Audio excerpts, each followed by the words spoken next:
এখন ইষ্ট প্রসঙ্গ করার জন্য আহ্বান জানাই আমার শ্রদ্ধেয় পরম পূজ্যপাদ দাদা, আমার পরম শ্রদ্ধেয় দাদা ডক্টর কৃষ্ণনাথ চৌধুরী দাদাকে আহ্বান জানাই ইষ্ট প্রসঙ্গ করার জন্য। আজকে স্বস্তিনী নিয়ে দাদা আলোচনা করবেন। আপনারা সবাই যুক্ত থাকবেন এবং লেপ নেবেন না কেউ, কারণ পরে আর যুক্ত হতে পারবেন না। সবার কাছে অনুরোধ শেষ অব্দি থাকবেন। জয় গুরু শ্রদ্ধেয় দাদা।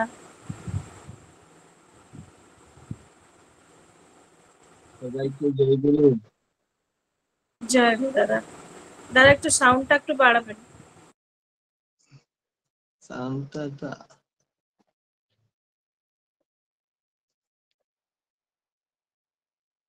এই আর বাড়ছে না। হ্যাঁ ঠিক আছে এবার। হ্যাঁ। বন্দে পুরুষোত্তমম, বন্দে পুরুষোত্তমম, বন্দে পুরুষোত্তমম।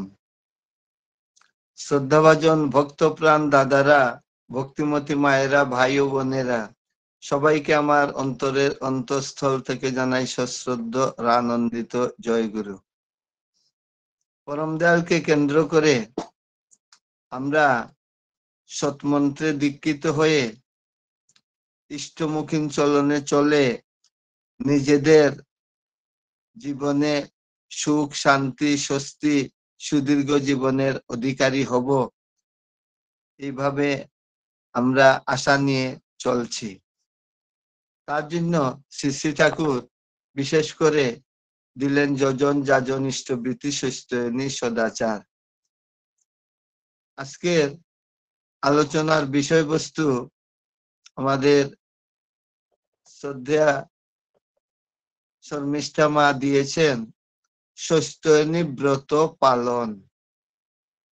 যাকে এই সম্পর্কে আমি যতটুকু বুঝি কিছুটা তুলে ধরার চেষ্টা করছি। সত্যয়নী ব্রত পালন, সেটা ব্রত। কেউ কেউ আমরা বলি যে সত্যয়নী দীক্ষাও বলি। এখন ব্রত সম্পর্কে ঠাকুর কি বললেন? নারীর নীতিতে আছে, মায়েরা ব্রত পূজা ত্যাগ করিও না। কিন্তু কেন করে, কেমন করিয়া করে, করলে কি হয়, সেগুলো জেনে শুনে বুঝে করলে তখনই ব্রত করা বা পূজার সার্থকতা। কারণ পূজ শব্দের অর্থ হচ্ছে, পূজা শব্দটা আসছে পূজ ধাতুর থেকে, অর্থ হচ্ছে পূরিত হওয়া। যা করলে আমরা পূরিত হই। তাহলে আমি যে ব্রত করলাম বা পুজো করলাম বা করি, সেটা করলে আমি কি পূরিত হব, আমার খাকতিটা কোথায় এবং কি পূরিত হব, সেটা হচ্ছে বিশেষ আমাদের আলোচ্য বিষয়। যেমন শ্রী শ্রী ঠাকুর বলেছিলেন যে সত্যয়নী ব্রতটা আগে হোক এবং দীক্ষাটা পরে, সেইভাবে শুরুও করেছিলেন। দেখা যায় যে সত্যয়নী ব্রত নিলে পরে যে নিয়ম কানুন বা 5টা নীতি পালন করতে হয়, সেইগুলো জানলে পরে, এবং সেটার একটা বিশেষ দিক বা অংশ রয়েছে নিরামিষ খাওয়া, তখন অনেক মানুষ আর দীক্ষা পরবর্তীতে আর দীক্ষা নেয় না। যে সত্যয়নী নেওয়ার পর দীক্ষা, তাহলে আর দীক্ষা নেয় না। তারপর ঠাকুর এটাকে পরিবর্তন করে বললেন যে না, আগে দীক্ষা হোক, দীক্ষা হলে পরে তারপরে এই নিয়ম নীতিগুলো মানবে বা মানবো, সেগুলো মানানোর ব্যবস্থা করা, পরিবেশ তৈরি করা, তার মাধ্যমে মানুষ আরো থেকে আরোতর হয়ে উঠবে। এই জন্য যে সত্যয়নী ব্রত যে পালনের কথা ঠাকুর বিশেষ জোর দিয়েছিলেন, প্রথম যে আগে জানুক যে তার মানুষের ধর্মটা কি। মানুষের ধর্ম অন্য বাঁচায়, নিজে তাকে ধর্ম বলে জানিস, তাকে নিজে বাড়বে, নিজে বাঁচবে, তারপর অন্যকেও, পরিবার, পরিবেশ, সমাজ, রাষ্ট্র সবাইকে বাঁচাবে। এটা তার দায়িত্ব এবং কর্তব্য। মানব জীবনের ধর্ম হচ্ছে তাই। কাজে সেই জন্য এই সত্যয়নী চেয়েছিলেন। কিন্তু মানুষ যেহেতু সেটাকে হঠাৎ করে গ্রহণ করতে পারছে না। তারপর ওই দীক্ষাটা আগে আসলো, যে দীক্ষা আগে সুস্থনি পরে। শ্রী শ্রী ঠাকুর বললেন যে স্কুলে ভর্তি হলেই তাকে ছাত্র বলে না, মন্ত্র নিলেই তাকে শিষ্য বলে না। এই যে দীক্ষা নিলেই আমরা ভাবি যে আমি শিষ্য হয়ে গেলাম, তা কিন্তু নয়। স্কুলে ভর্তি হলেই ছাত্র হয়ে গেলাম, তা কিন্তু নয়। এইরকম সুস্থনি ব্রত গ্রহণ করলাম, দীক্ষার পরেই গ্রহণ করলাম, যেভাবেই হোক, অন্যের যাজনের মাধ্যমে হোক বা আমার স্বইচ্ছায় হোক, নিজের মঙ্গলের জন্য নিলেই যে আমি সুস্থনি হোল্ডার হয়ে আমি সুস্থনি ব্রত পালন করছি, তা কিন্তু নয়। সুস্থনি হোল্ডার হলাম, আমি দীক্ষিত হলাম, আর শিষ্য হওয়া অনেক বেশ কম। ভর্তি হলেই, দীক্ষা নিলেই দীক্ষিত, কিন্তু শিষ্য হবে তখনই যখন সে, সেই শিষ্য শব্দটা আসছে শ্বাস ধাতুর থেকে, যার অর্থ হচ্ছে শাসিত হওয়া। আমি ঠাকুরের অনুশাসনে শাসিত হয়ে চলছি, সেই অনুশাসন মেনে চলছি, অনুসরণ করে চলছি, অনুসরণ করে আত্মবিশ্লেষণ করি, আত্মবিশ্লেষণ করে আত্মসংশোধনের পথে এগোচ্ছি, তখনই আমি হচ্ছি সত্যিকারের শিষ্য, না হলে নয়। এই জন্য ঠাকুর বললেন যে মন্ত্র নিলেই তাকে শিষ্য বলে না, স্কুলে ভর্তি হলেই ছাত্র হয় না। এইরকম সুস্থনি ব্রত গ্রহণ করলে আমি সুস্থনি পালন করছি, তা নয়। সেই জন্য আজকের বিষয়বস্তু সুস্থনি ব্রত পালন। সেই সুস্থনি ব্রত পালনটা কি? আমরা জানি যে সুস্থনির যে একটা মন্ত্র আছে, সেই মন্ত্রটা বলে অর্ঘ্যটা দিতে হয়। ওই এই দেওয়ার মধ্যে আমরা সীমাবদ্ধ থাকি, আমি সুস্থনি ব্রত পালন করছি। ঠাকুর আবার বললেন যে সুস্থনি পালে না, উন্নতিতে চলে না। তাহলে সুস্থনি পালন করলে আমরা উন্নতিতে চলবো। আবার বললেন ইষ্টবৃত্তি সুস্থনি পাতক তারণ মহান বাণী। ইষ্টবৃত্তি এবং সুস্থনি নিখুঁত ভাবে, সঠিকভাবে বা বিধান মতো করলে তখন সেটা আমাদের মধ্যে যে পাতিত্ব বোধ আছে বা পাতিত্ব কর্ম আছে, চিন্তা আছে, সেইগুলোকে থেকে আমরা তরিয়ে যেতে পারি। এই জন্য এই মহান বাণী সুস্থনি এবং ইষ্টবৃত্তি। কাজে সেই সুস্থনি শুধু মন্ত্র বলা তা নয়। এই যে এইবারে যে দেওঘর গিয়েছিলাম এই গত মাসে, তখন একজন খুব জ্ঞানী দেওঘরে সব সময় থাকেন জন্ম থেকে, উনার কাছে আমি আর একজন রিটায়ার্ড পুলিশ অফিসার দুজন গিয়েছিলাম। যাওয়ার পর উনি দেখেই বলছেন যে আপনারা কি এতে সুস্থনি হোল্ডার? তখন আমরা দুজনই বললাম। আমার সঙ্গে জনকে পুলিশ অফিসারকে ডাকলেন, আসেন। আমি বললাম আমিও আসবো। উনি বলছেন যে না, আপনি বসুন, উনি আসুন। উনি যাওয়ার পর বলছেন আপনি সুস্থনিতে নিয়েছেন, সুস্থনি মন্ত্রটা বলুন তো। উনি আস্তে আস্তে বলছেন শ্রী বিগ্রহস্থং পুরুষোত্তম মে বন্দে তাং সৌদ, মানে আস্তে আস্তে একটু সংকুচতা বোধ নিয়ে করছেন। উনি রিটায়ার্ড পুলিশ অফিসার, রিটায়ারমেন্টে গেছেন, 3 বছর হয়েছে। উনি এক কথায় বলে দিলেন খুব দাপট নিয়ে যে না, এইভাবে মিনমিন করে বললে হবে না, আপনি পরিষ্কার স্বতঃস্ফূর্ত ভাবে আপনার যে মনের আবেগ নিয়ে আপনি এই সুস্থনি মন্ত্রটা বলবেন, বলে তারপর না অর্ঘ্যটা দেবেন। জুড়ে বলতে হবে, পরিষ্কার করে মন প্রাণ ভরে করতে হবে। তাহলে এরপর বললেন যে এই মন্ত্র বলে অর্ঘ্য দিলেন, তাতেই কিন্তু কিছু হলো না, কারণ মন্ত্রের মধ্যে যা আছে 5টা নীতির মধ্যে সেইগুলো পালন আছে। মন্ত্রতে বললাম শান্তিং স্বস্তিং শুভং দেহি, দেহি কর্ম সুকৌশলম। আমরা দুর্গা পূজার মন্ত্রতে এইসব বলি, আমাকে শান্তি দাও, স্বস্তি দাও, শুভ কৌশল দাও, সুকৌশলম, কর্মের সুকৌশল। আমরা কৌশল ভাবে সুকৌশলে যাতে কর্ম করে যেতে পারি, যাতে আমার মঙ্গল হয়, এইসব দাও দাও। তো দাও দাও বলে অর্ঘ্য দিলাম, তাহলে দিলে হয়ে গেল। বাকি বলছেন যে না, 5টা নীতি পালন করতে হবে। আপনি বলুন তো 5টা নীতি। এরপর তো উনি আর 5টা নীতি বলতে পারছেন না, ওই ঘুরিয়ে ফিরিয়ে একটা দুটো নীতি। শরীরটাকে ভালো রাখতে হবে, নিরামিষ খেতে হবে। তো উনি বলছেন যে কোথায় আছে যে নিরামিষ খেতে হবে? আপনি কোথায় পেয়েছেন 5টা নীতির মধ্যে নিরামিষ খেতে হবে? এইসব যে না, ইয়েতে পারিপার্শ্বিক সবাইকে নিয়ে চলতে হবে, কি ওই রকম ধরনের একটা কথা, মানে ভাষা ভাষা কথা। উনি বলছেন 5টা নীতি মাত্র, এক একটা নীতিতে 2টো লাইন, 5টা নীতিতে 10টা লাইন। আপনি কত বছর হয়েছে সুস্থনি নিয়েছেন?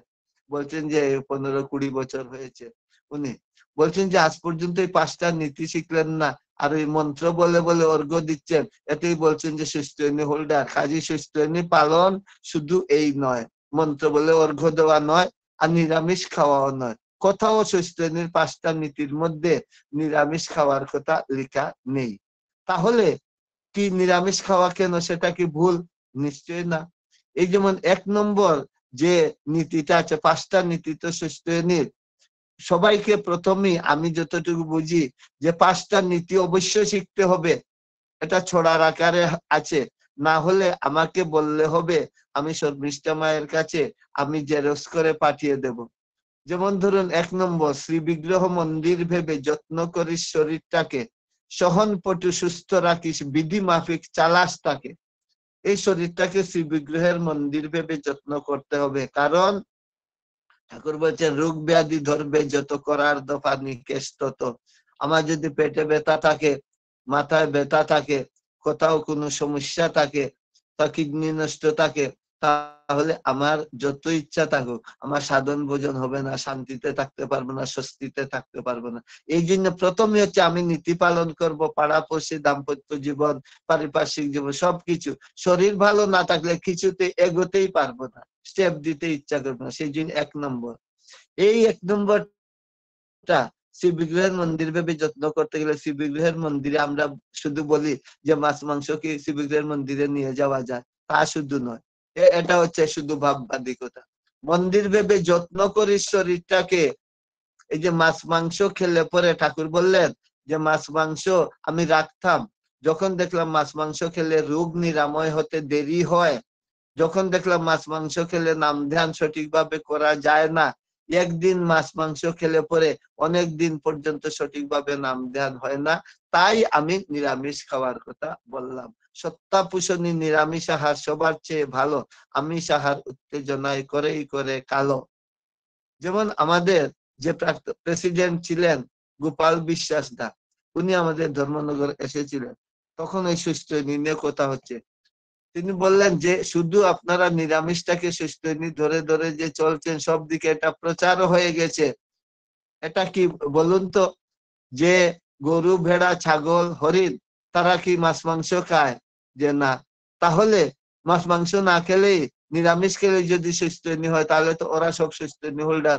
ভারতবর্ষের বিভিন্ন রাজ্যের যে মানুষ আছেন, সেই মারোয়াড়ি হোক, কর্ণাটকে হোক, চেন্নাইতে হোক, বিভিন্ন রাজ্যে রয়েছেন, বিশেষ করে ত্রিপুরা, আসাম এবং যে পশ্চিমবঙ্গ, এই জায়গার মানুষই বেশি মাছ মাংস খায়, ওই জন্য রোগগ্রস্ত হয় বেশি। যে কোনো হসপিটালে গেলে দেখবেন ত্রিপুরা এবং পশ্চিমবঙ্গ, আসামের লোক সব থেকে বেশি। কাজে ওই জন্য ঠাকুর বললেন যে সত্তাপুষণী নিরামিষ আহার সবার চেয়ে ভালো, আমিষ আহার উত্তেজনায় করেই করে কালো। এটা সবার জন্য। আবার যেমন আমরা বলি যে নিরামিষ শুধু খাওয়া সুস্থ হোল্ডার হলে, তাহলে নিরামিষ খাওয়া বিশেষ গুরুত্বপূর্ণ, বা নিরামিষ খাওয়া সুস্থ হোল্ডার হলে, ওই গোপাল বিশ্বাস দা বললেন যে শুনো তো, তোমাদেরকে এই অধিকার কে দিয়েছে যে শুধু নিরামিষ হোল্ডার সমস্ত পৃথিবীতে নয়, ভারতবর্ষে কয়জন আছে যে শুধু তারা নিরামিষ খাবে? সুস্থনি হোল্ডার হলে নিরামিষ, না হলে মাছ মাংস খাও। একথা বলার অধিকার কে দিয়েছে? ঠাকুর তো তা বলেননি। ঠাকুর বলেছেন মাছ মাংস খাসনি, আর পেঁয়াজ রসুন মাদক ছাড়, সবার জন্য, প্রত্যেকটা মানুষকে সুদীর্ঘজীবী হওয়ার জন্য, শান্তি স্বস্তিতে চলার জন্য, মানুষের যাতে রোগ সুখ কম হয়, রোগে পড়লে তাড়াতাড়ি সেরে যায়, এইসব।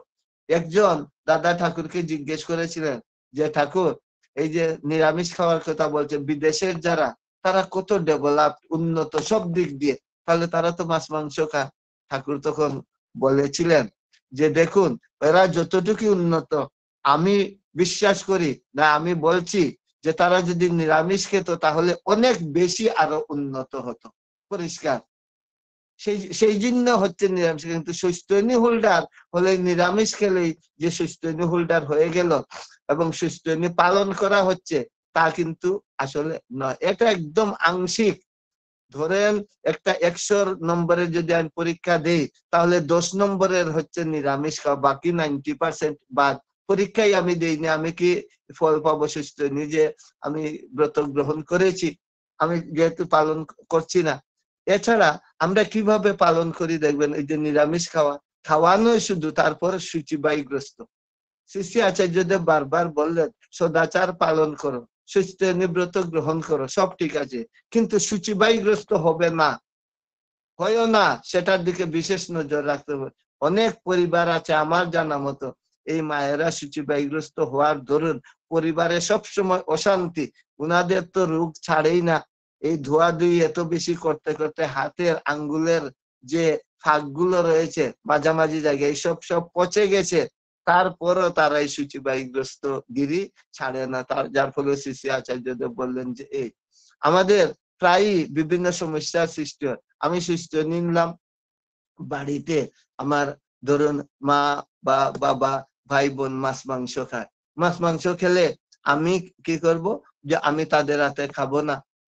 মার মনে, বাবার মনে, ভাইয়ের মনে, বোনের মনে দুঃখ হয়, তাদের হাতেই খাবো না, তাদের ছোঁয়া জিনিস আমি খাবো না।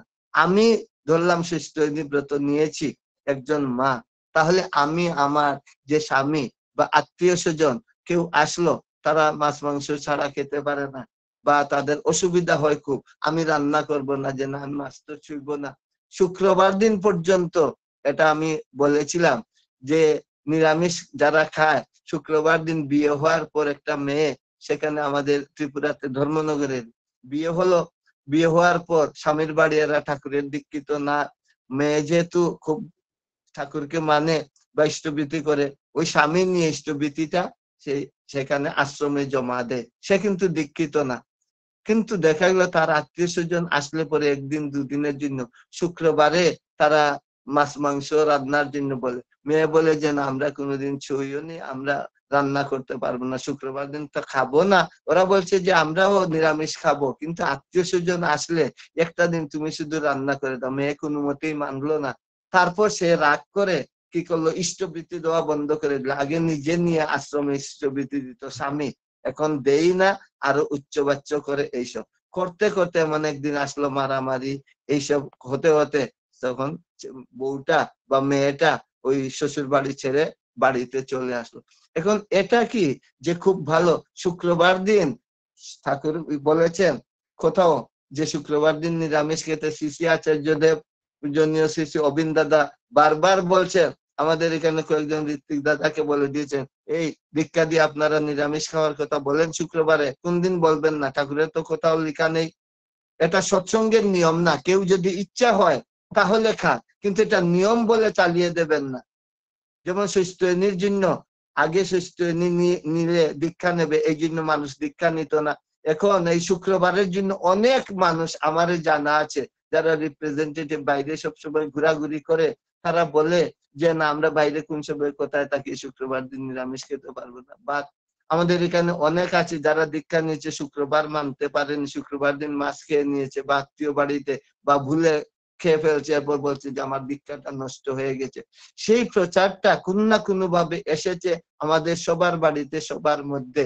এটা অলিখিত একটা নিয়মের মতো হয়ে গেছে। বারবার বলছেন যে এটা সৎসঙ্গের নিয়ম নয়, এটা পরিষ্কার বলে দেবেন। এখন যার ইচ্ছা খাক, বা সেটা আলাদা কথা।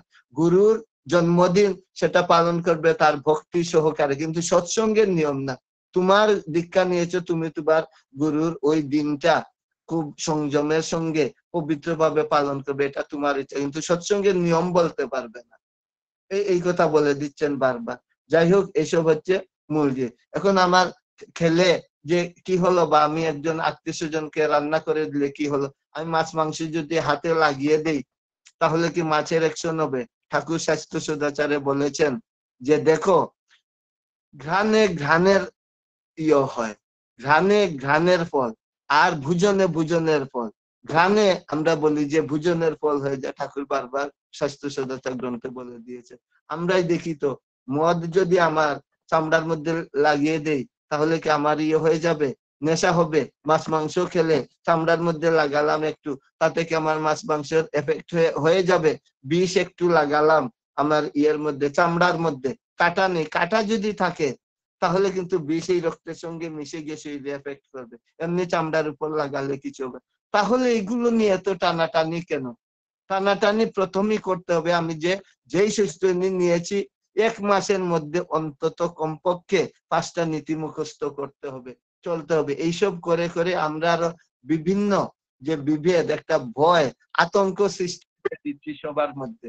আমরা দেখি দেওঘরে গেলে সবাই একসঙ্গে বসে খাই, আনন্দ বাজার, আর আমাদের এখানে সৎসঙ্গ হলে এটা কি আলাদা একটা কিছু হয়ে গেল। এখানে যাওয়ার পরই স্টেক হোল্ডার বা যারা, সবাইকে না, আমরা এদের সঙ্গে না, আমাদেরকে আলাদা দিতে হবে, আলাদা ব্রাহ্মণ একদম ইয়ে করতে হবে, পূজা করতে হবে, ব্রাহ্মণ রান্না করতে হবে, ব্রাহ্মণ পরিবেশন করতে হবে, নাহলে স্টেক হোল্ডার, না হলে এই জাত, এইরকম করে করে একটা বিভেদ সৃষ্টি করি। এখন ধরুন এই যে ব্রাহ্মণ রান্না করলে আমি স্টেক হোল্ডার, আমার ভালো খাওয়া হবে, বা অন্য জানিস মন বয় অন্য মাফিক প্রবৃত্তি হয় ঠাকুর বলেছেন, কিন্তু পাশাপাশি যে বলে দিয়েছেন যে ইষ্ট স্বার্থী সদাচারী নিচ জাতি হলেও পান ও ভোজনে হয় না দোষ, জাত যায় না চুলে। ব্রাহ্মণ করতেই হবে এমন না, ইষ্ট স্বার্থী সদাচারী নিচ জাতি হলেও পান জলপান করা, ভোজন করা জাত যায় না চুলে। তাহলে কার খাওয়া খেলে জাত যায়? বললেন সদাচারী নয় কো যেজন ইষ্টবিহীন রয়, পান ও ভোজন তাহার হাতে বিষ বহনী হয়। যেই সদাচারী না, সে যেই হোক, ইষ্টবিহীন তার মতো করে সে চলে, সে যে কোনো জাতের বর্ণের যাই হোক না কেন, তার হাতে খেলে সেটা বিষ বহনী হয়। আরো পরিষ্কার, যে ব্রাহ্মণ নিয়ে বা বিপ্র নিয়ে আমরা বেশি তুলপাড় করি বা চলে আসছে পুরাণ আমল থেকে, বলে দিলেন বিপ্র হলে কদাচারী শীল শ্রদ্ধাহারা, তার দেওয়া ভোজ্য দ্রব্য বয় বিষেরই ধারা। বিপ্র যদি কদাচারী হয়, তার শ্রদ্ধাহারা হয়, ইষ্টবিহীন হয়, তার দেওয়া ভোজ্য দ্রব্য বয় বিষেরই ধারা। এত সুন্দর যে সামাজিক সমাধান, সামাজিক, আধ্যাত্মিক, শারীরিক সমাধান দিয়ে দিলেন, এর থেকে বেশি আর কি পাওয়া? শিশু বর্দার কাছে আমাদের ধর্মনগরের একজন মাগ এবং ওনার স্বামী গিয়েছিলেন, ওনা অল ইন্ডিয়া ট্যুরে বেরোবে, বলছেন যে আমরা তো স্টেক হোল্ডার, তাহলে এটা নিরামিষ তো সব জায়গায় পাওয়া যায় না। নিরামিষ অনেক জায়গায় পাওয়া যায়, কিন্তু অন্যান্য রাজ্য, যেমন আমি বিহার, উড়িষ্যা, 2 রাজ্যে সেখানে 8 বছর পড়াশোনা করে, সেখানে দেখি তারা কি করে, নিরামিষের মধ্যে ইয়ে দেয়, পেঁয়াজ দেয়। তো সিসি বর্দাকে জিজ্ঞেস করলেন, সিসি বর্দা বললেন যদি অপারগ হয়ে যান তাহলে না খেয়ে থাকবেন কেমন করে? খাবেন, ডালের মধ্যে পেঁয়াজ থাকলে ওই পেঁয়াজের টুকরাটা ফেলে দিয়ে তারপর খেয়ে নেবেন।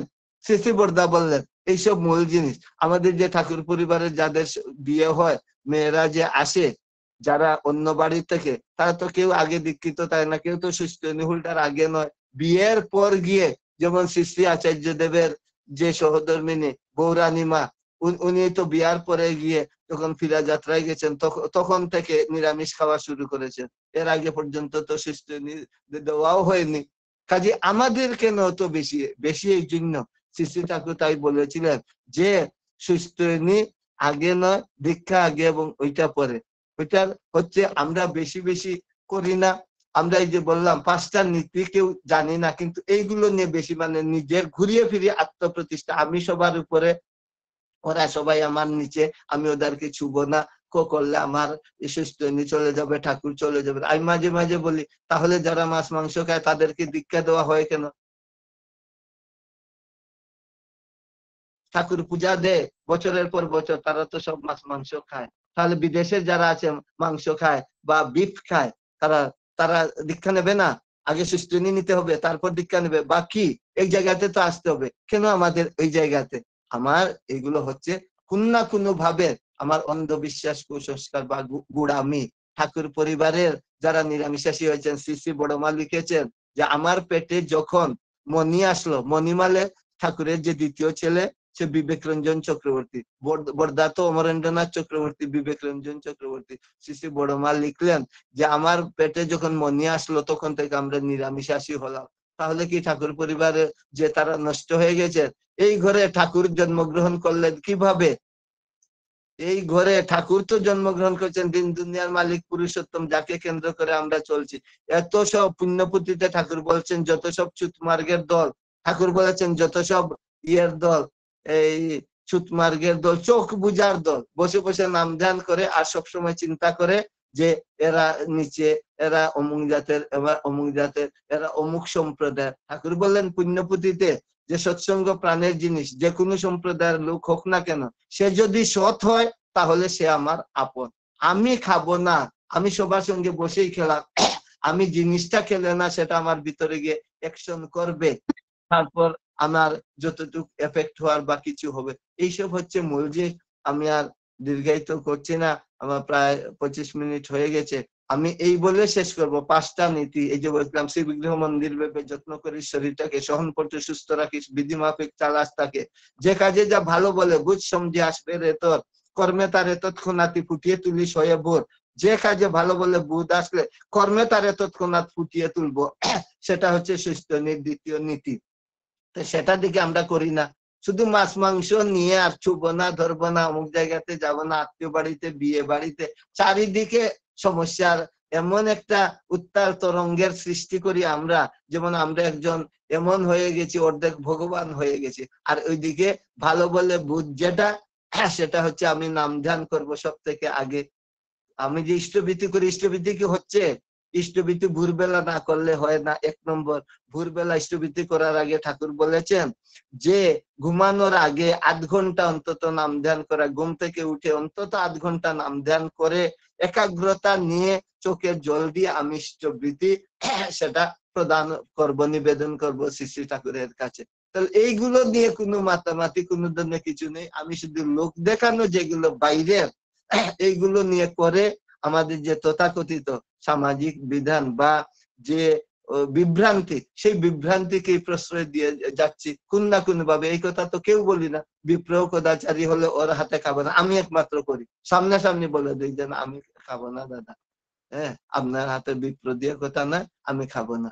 সামনাসামনি তো বলা যায় না, আপনি এইরকম করেন, এইরকম চলেন, মদ খান, আপনি এই করেন, আমি সব জানি, আমি দেখি, আমার জন্ম এই জায়গাতে।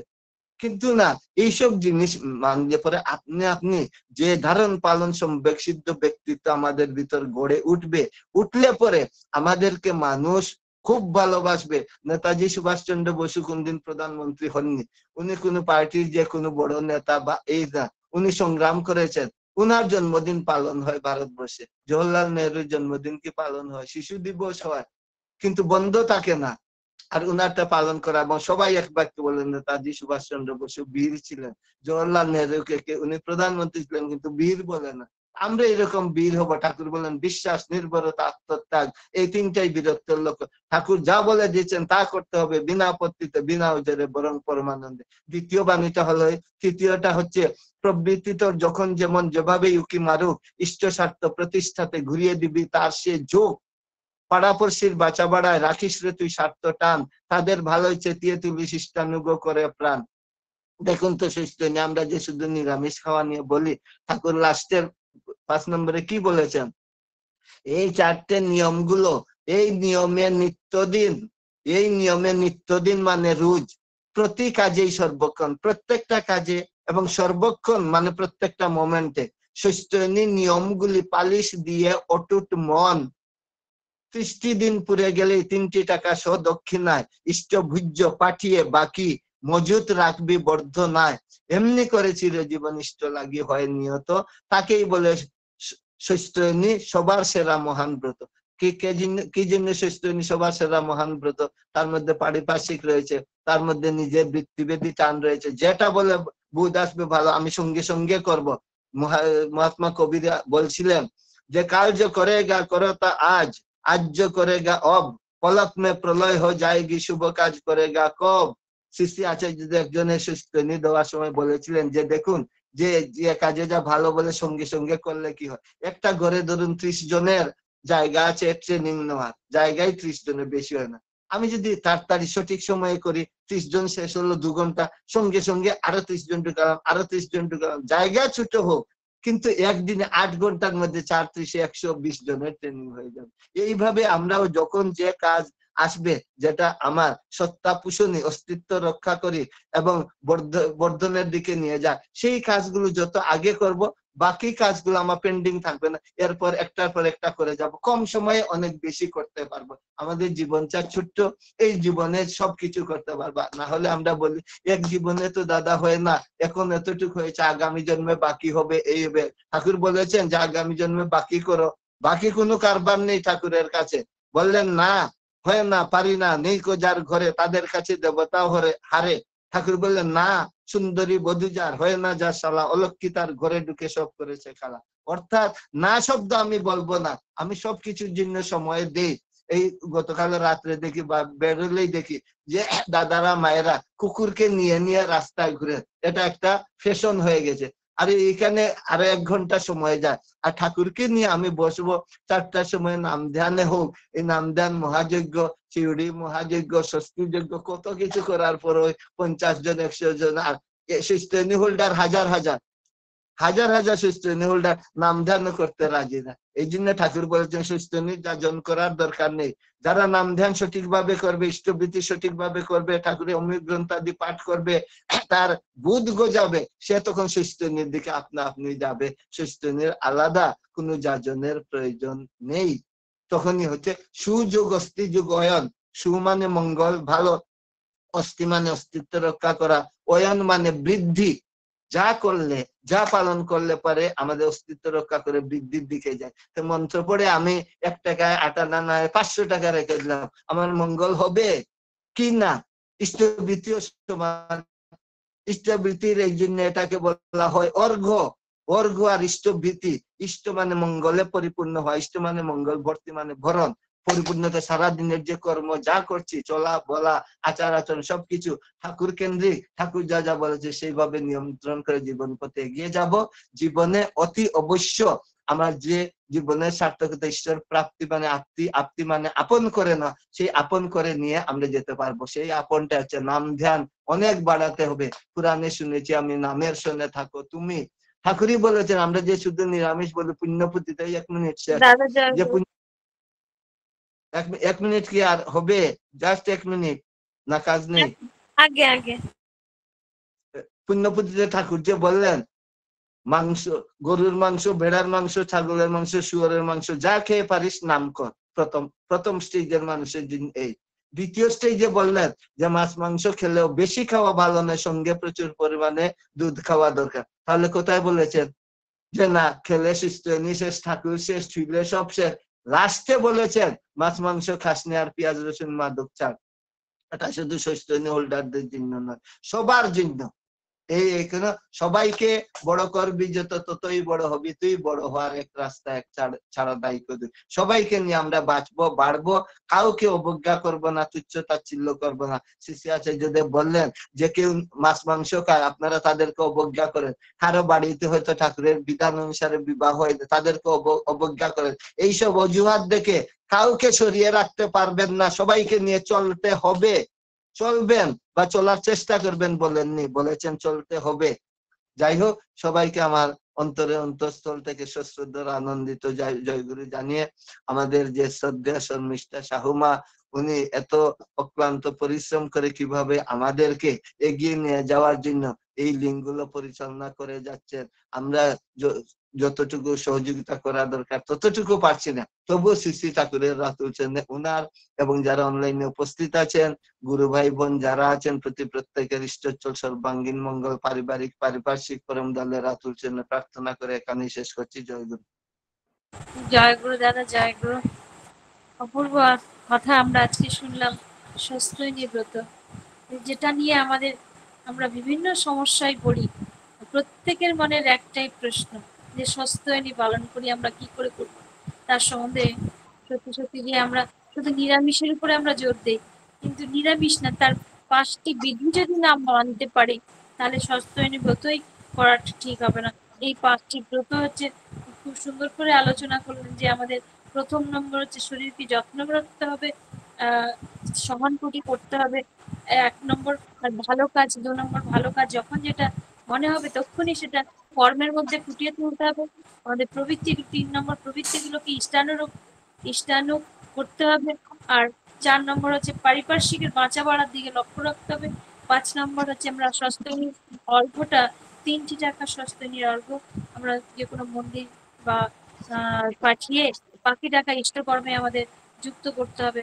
এই 5টা হচ্ছে আসল মন্ত্র। এটা যদি আমরা ঠিক করে পালতে পারি তবেই কিন্তু সস্তনী মানা হয়। তাহলে শুধু নিরামিষের উপরে গুরুত্ব দিলে যে হয় না, তা আপনি সুন্দর করে বিশ্লেষণ করলেন। আমরা যতজন ছিলাম আমরা প্রত্যেকেই সমৃদ্ধ হয়েছি। পরমপিতা রাঙারাতুল চরণে আপনার সার্বিক মঙ্গল প্রার্থনা করি দাদা। খুব ভালো থাকুন, সুস্থ থাকুন, আর মাঝে মাঝে এসে তার কথা বলে তার প্রতি আমাদের তন্মুখী করে দেবেন। জয় গুরু দাদা, প্রণাম নেবেন। জয় গুরু।